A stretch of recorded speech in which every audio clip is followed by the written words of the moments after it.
प्रसंग था कि परमात्मा ने आकर के यहाँ बताया है कि पुण्यात्मा तुम गलत स्थान पर फंस रहे हो, आप यहाँ के वासी नहीं हो, ये आपका स्थायी स्थान नहीं है। और आपको भी पता इस बात का तो स्थायी नहीं है। इसका विकल्प ये है कि जितने आप हो, आपके बच्चे, रिश्तेदार, रिलेटिव, उनको पूरी तरह समझाने की चेष्टा करो। भले ही वो एक बार ना माने, प्यार से दूसरी बार 5-10 दिन के बाद जाकर फिर स्टार्ट करे, 10 दिन के बाद फिर पहुंच जा, धीरे धीरे स्वाता स्वा, जैसे उसको जितना स्वा उतने बोला फिर चुप हो जाते, वो गाली भी दे बोला ही नहीं, क्योंकि हम सारे ऐसे थे, भ्रमित थे। और फिर धीरे धीरे यह बात आप पर समझ में आ जाएगी। तो इन बच्चों को भी मालिक के लाइन में लाओ। दास ने देखा है कि छोटे बच्चे इतने अच्छी आत्मा के थे, उन बच्चों ने नाम लिया, ज्ञान समझा, 15, 16, 20 वर्ष के। फिर माता पिता संघर्ष करें तो अंदर देवता पूजने छोड़ दिए, समाज पर भी माथा ना टेकता, तो कि हमारा कुपूत पैदा हो गया। किसी कहीं लड़की ने नाम लिया तो उसके पीछे घर के पड़ गए। अब धीरे धीरे उन्होंने सारे परिवार ने आना पड़ा इस ज्ञान समझ के, फिर रोज के नए नए सुख दिए परमात्मा ने। तो आज वही परिवार समर्पित हो गया इस दाता पर। पहले हमने गाली देवा था, अब ऐसी अफवाह फैलाते हैं बहुत से लोग कि रामपाल तनु का है कि अपने जो कोई मर जावे उसने घसीट के ले जाओ, कंधा भी मत दो। इन्हें झूठ बोलने तो मतलब है और दूसरा काम नहीं, नकलिया ने। कोई बात हुई, हम सरेआम कहते हैं संस्कार करो, विधि से ले जाओ, जो बेमतलब के बवंडर है वह ना करो। जैसे मरने वाला मर गया, उसने फूकन की तैयारी कर रहे, अन्यों का भी इसका स्नान कराओ, वो खाक स्नान कराओ है, फूकन जान लाग रहे हैं और उन्हें नवाओ दुआओ। ये बेमतलब की बकवादी ने शुरू करा रखी। फिर क्या है, जैसे कफन है, मुर्दे को ढकने के लिए एक पर्याप्त है। अब क्या परंपरा बना रखी है, आसपास के जितने भी व्यक्ति होंगे, घर हैं जैसे उसके 10-20 घर हैं आसपास के कुल के लोग, तो 10 के 10 चादर डालेंगे उसके ऊपर और उन्हें फिर फूकने जाएंगे। तो बात हुई है, ये एक्स्ट्रा वेजेंस बे मतलब की बकवाद। एक कफन डालो। तो हमारे विरोधियों ने क्या अफवाह फैला रखी थी कि रामपाल तनु का कफन भी मत डालो। रामपाल नु कहा ये एक्स्ट्रा मत डालो, एक अवश्य डालो। ये तो चादर भी डालना तो नाट्य है। बुढ़िया मर जाओ, उस पास की 20 चुंदड़ी डालेंगे, 20, एक बतेरी ढक के ले जाना, फूक का आना है। बता क्या मतलब है ये। तो इस तरह की जो अनावश्यक परंपरा है यह खत्म करनी पड़ेगी हमने। कोई बुद्धि से काम लो, नो थोड़ा है कोई किसी के कहने से, धक्के से मैं कह रहा हूं, ये ऐसे प्रमाण दूंगा कि आप अपने आप मानना पड़ेगा आपको, इसकी आवश्यकता ही नहीं है। तो इस प्रकार ये जो क्रियाएं हमने अननेसेसरी बना ली, ये परंपराएं, ये भी हमारे भक्ति बाधक है। जो भक्ति नहीं करता कुछ भी करो, हमने क्या दिक्कत है। जो डॉक्टर के ट्रीटमेंट के अंडर है तो डॉक्टर उसी के लिए परहेज बताता है। दूसरा से कितना रोगी हो उसकी दवाई ना ले रहा हो, क्या बताओगा उसको परहेज, कुछ भी खा मर। तो कहने का भाव ये है पुण्यात्माओं कि आप यहां गलत स्थान पर आ गए, ये रहने का स्थान नहीं है। अब परमात्मा ने आकर ये ज्ञान दिया कि और ज्ञान सब ज्ञान डी, कबीर ज्ञान सो ज्ञान। और जैसे गोला तोब का इब करता चला मैदान। ये तोब का गोला है, तत्व ज्ञान परमात्मा का दिया हुआ, और कर दिया सारा साफ। थोड़े दिन लगेंगे और घना टाइम ना लगे, क्योंकि अब तो विस्फोट सा हो रहा है। और जो दास परमात्मा का दिया हुआ ज्ञान और जो यहां भी रहने की क्रियाएं हैं, यही है जो दास बता रहे। और एक दिन पूरे विश्व को माननी पड़ेगी या दो दास की सीख है, परमात्मा का दिया उपदेश है, और तभी हम सुखी होंगे। और इसी नाम को सबको ग्रहण करना पड़ेगा, क्योंकि भगवान का आदेश है। और काल से इस काल भगवान ने अपने वचन में कह रखा है कि कलयुग में कितने जीव ले जाइयो तुम, सतयुग त्रेता द्वापर में थोड़े जीव ले जाना। तो परमात्मा ने 3 युग बाट देखी, इंतजार की इसकी, और इसने 3 युगों में हमारे साथ के जुल्म करा दिए।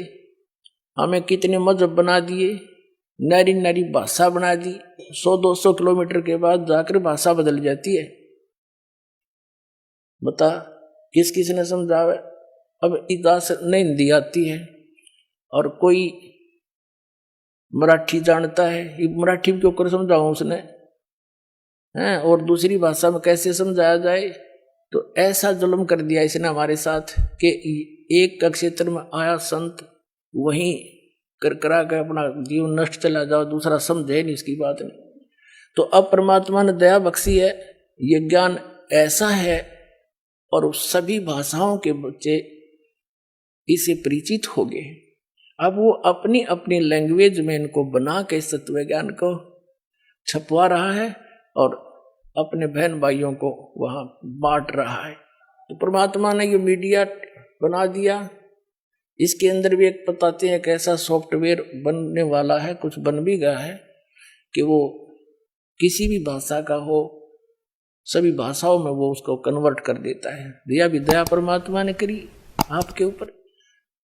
तो पुण्यात्मा परमात्मा कहते हैं और ज्ञान सब ज्ञान डी, कबीर ज्ञान सो ज्ञान, और जैसे गोला तोब का अब करता चला मैदान। तोब के गोले का आगे किले नहीं डटा करे हैं, एक का बढ़ा दिया करे, 2-3 लागे बात तो निशान नहीं पावे। तो ये परमात्मा का तोब का गोला है। और ये सोच ले एक किस्म का भी परमाणु बन गया। असली परमाणु दास ने बनाया है अज्ञान के नाश करने का और सत्य को ऊपर उभारने का। एक पुस्तक जहां भी भक्त बांट आते हैं उस परिवार पर कृपा होती है, आसपास के सुन सुना के वो भी उनसे पूछते हैं, फिर पुस्तक ग्रहण करते हैं। और वो क्योंकि अज्ञान गणा है, कई भक्तों ने कहा जी 2 वर्ष पहले पुस्तक ली थी और आज दया हुई आपकी, बताओ इतना ज्ञान बना रखा है। एक भक्त आया महाराष्ट्र का, वो कहने लगा जी एक सांगली शहर है महाराष्ट्र में, सांगली, और वहां कोई आपकी भक्त ज्ञान गंगा बांटे थे और हम वो मेला लगा हुआ था हमारे धार्मिक, और मैं तो भगवान शंकर का पुजारी, उसके अतिरिक्त मैं किसी ने मानू नहीं था। हमारे साथ मेरा भाई था छोटा 10-12 वर्ष का, और हम सारा परिवार मत्था टेकने जावा थे शिव के मंदिर में, बड़ा मेला था वहां का। वह पुस्तक बेच रहा था तो उसमें लिखा हुआ था कौन ब्रह्मा का पिता है, कौन विष्णु की माँ, ये ऐसे ऐसे। वो छोटा भाई जाकर हमसे पिता नहीं कैसे पहले वो लेने चला था, मैंने मना कर दिया कि ना ये तो बकवास लेकर रखिए ना। जब तो वो मेरे साथ आ गया, फिर पता नहीं कब निकल कर गया, वो किताब खरीद लिया वहां से बुक और छुपा कर रख ली उसने।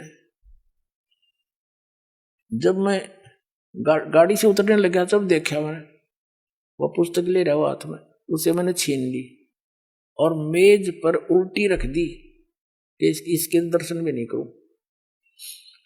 वह रखी रही 2 महीने तक।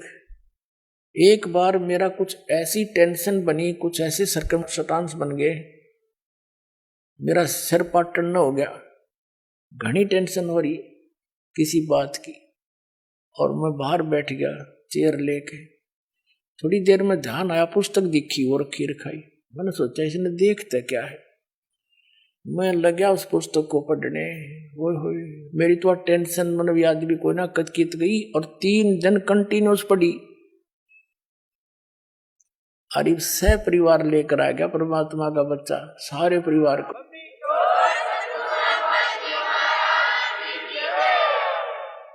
तो ये एक किस्म का परमाणु बन गया ये पुस्तक परमात्मा के ज्ञान की। अब वो उससे फिर रिश्तेदार में जाती है, वहां से ले गया सैकड़ों पुस्तक, सबको दूंगा एक एक और प्यार से पढ़ाऊंगा, अपने कसम खाऊंगा, बताऊंगा सच्चाई क्या है, मेरे जैसे भ्रमित है सारे। तो पुण्यात्माओं आप सबका दायित्व बनता है यो कि अपने भूला न राह बतावे। और पहले जब बताना जब आपका विश्वास हो जाए कि दास सच्ची कह रहा है, ना भूल के भी इसका जिक्र ना करना जब तक आपका विश्वास ना हो। और विश्वास तो दास करा के छोड़ देगा, कोई बड़का का लेख है, भगवान के बताया हुआ ज्ञान, इसमें इतनी भी मेन मेख नहीं पा सकती, और ये स्वीकार करना पड़ेगा, एक दिन आएगा। तारा मंडल बैठ कर ये चांद बड़ाई खावे, उदय भया जब सूरज का, स्यों तारों छुप जावे।